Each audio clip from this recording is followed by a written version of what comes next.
এদেশের রাজনীতিতে আর ঘুরে দাঁড়াবে না। কারণ সেই 5 থেকে 5.5 কোটি মানুষ ওই অগস্টের প্রফাইল লাভ করেছে, যারা এই গত 16 বছরের আওয়ামী জাহিলিয়াতের যুগ দেখেছে, তারা জানে আওয়ামী লীগ যদি এই দেশে কখনো কামব্যাক করতে পারে, এই দেশকে আরেকটি নরকে পরিণত করবে। কাছেই বিএনপি জামাতের মধ্যে বিভাজন থাকুক, আমাদের মধ্যে ভিন্ন মত থাকুক, কিন্তু আওয়ামী লীগের প্রশ্নে আমরা সবাই এক। ওইখানে কোনো ছাড় হবে না।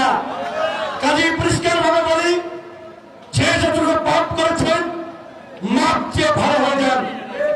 ওই সাপের মতো ফড়া তোলার চেষ্টা করবেন না। মানুষ কিন্তু ফড়া ভেঙে দিবে, সাবধান হয়ে যান।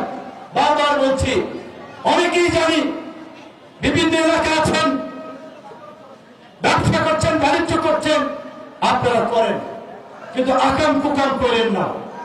আওয়ামী লীগ এখন অচল মাল। এই মাল এই